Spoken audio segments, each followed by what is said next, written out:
Part 2, NBA trade deadline and throwback Thursday sports opinion log. LexAnderson, world, the top 1%er, the people's sportscaster, the fashion icon, rocking the authentic Mitchell and Ness Isaiah Thomas throwback jersey. So we're just going to coincide that with the big trade that Andre Drummond is no longer a Detroit Piston and he is now playing with the Cleveland Cavaliers, which means his career is pretty much over for the rest of this season as he gets to what?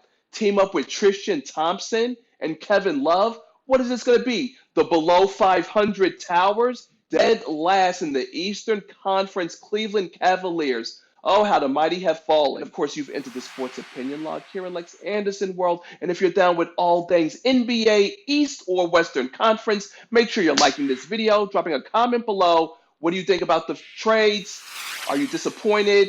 Was there a fantasy trade you were hoping to happen that didn't come through? Let me know. I want to hear it. Drop that comment. And most and more importantly, make sure you're subscribing and pressing the bell icon to stay notified for any and all upcoming future videos. Now, let's talk about the winners and losers in this smoke and mirror screening that the NBA wants to have us believe that there are major shakeups on the horizon, and I'm going to tell you why that's fucking false. Before I go on to the other players and the other teams and the other wheelings and dealings, which is basically just moving around a lot of wasteful contracts, but before I get started on the other teams and players and the wheelings and dealings, which is really just moving around a lot of wasteful contracts, this tweet by Andre Drummond.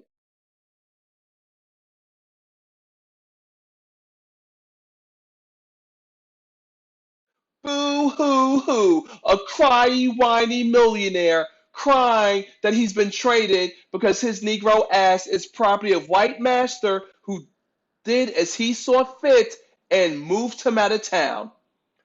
No one gives a fuck, okay? He's due to become a free agent after this season. Clearly, the Pistons didn't think he would stay, so they let him go for basically nothing. That's how the business works. Now, let me break down the other so-called mega deals and mega trades and blockbuster trades, anything that involves two or more teams. Let's go. So you want to talk about being betrayed? How about D'Angelo Russell, who the Warriors said he's here to stay?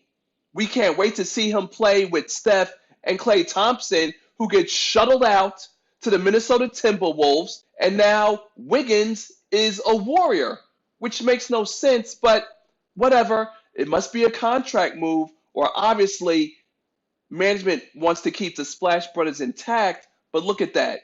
See, that's what I'm saying. Management always motherfucking lies to your face. So of course the players shouldn't have any loyalty, and they should seek out every hard-earned dollar that they can get. Clippers, Knicks, Wizards, doing a three-team trade, sending Marcus Morris and Isaiah Thomas to the Clippers. Of course, as we already know, the Clippers have no intention on playing IT4, so who knows where he'll land. Wizards are trash. The Knicks are trash. Again, we're just moving contracts around willy-nilly. And of course, as previously mentioned, Andre Drummond, who will form a failing Twin Towers combination with Tristan Thompson with the Cleveland Cavaliers. That's about as bad as it can get for another human being. And here's the smoke and mirrors. Miami wins the Andre Iguodala sweepstakes? How is this even fucking possible? AI is 35 years old. He was last seen in his prime over 5 years ago. And for some reason, Steph Curry and John Morant were going back and forth on Twitter. But guess what?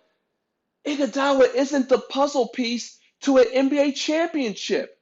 But I'll tell you what, the brother knows how to get paid because in 2017, the Warriors gave him 3 years, $48 million, and now he signs a 2-year, $30 million contract extension with the Miami Heat? Why?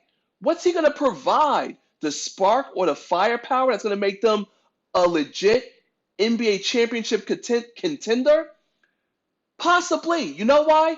The fucking 76ers suck. That's why. And now, of course, there's conflict between Ben Simmons and Embiid. Hello, did the prophet not decree that? Get with it, people. And if you're still watching, make sure you're liking, dropping a comment, subscribe, bell icon. You already know the steps. And last but not least, the nationwide sports leader trying to fool the ignorant sheeple and the masses, Clint Capela to Atlanta in a 4-team, 12-player mega deal. It's not a fucking mega deal. You're just swapping out your regular garbage for recycled garbage. Remember Clint Capela, $90 million, dollars, who said he wanted to play the Warriors? Oh, yeah, the same Clint Capela who was MIA when the Warriors beat Houston at home in Game 6 of the playoffs to advance to the NBA Finals. The Rockets couldn't even force a goddamn Game 7. And Clint Capella has plantar fasciitis, which is a severe foot and ankle injury. Damaged goods, folks. Don't believe this bullshit. Clint Capella with Trae Young, what's that going to do? Fucking nothing. Nothing whatsoever. Joker, Nikola Jokic against the Utah Jazz became the 10th player in NBA history to have a 30-point, 20-rebound, 10-assist triple-double in NBA history, joining Wilt Chamberlain, Oscar Robertson, Elgin Baylor, Kareem Abdul-Jabbar, DeMarcus Cousins, Billy Cunningham, David Lee, George McGinnis, and Larry Faust. How about that? Something that hasn't been done regarding a triple-double, and you don't hear me mentioning Westbrook or Luka Doncic.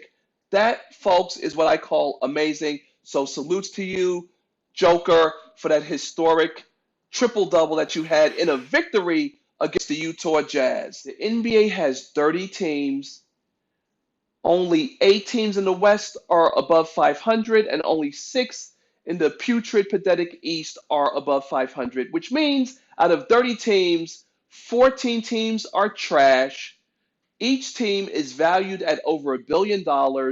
And again, all the NBA does is just move around wasteful contracts, expiring contracts, hoping to get salary cap alleviation. And will that bring those respective fans of those teams a championship contender? The answer is probably no. You'll be lucky if you could get a playoff contender.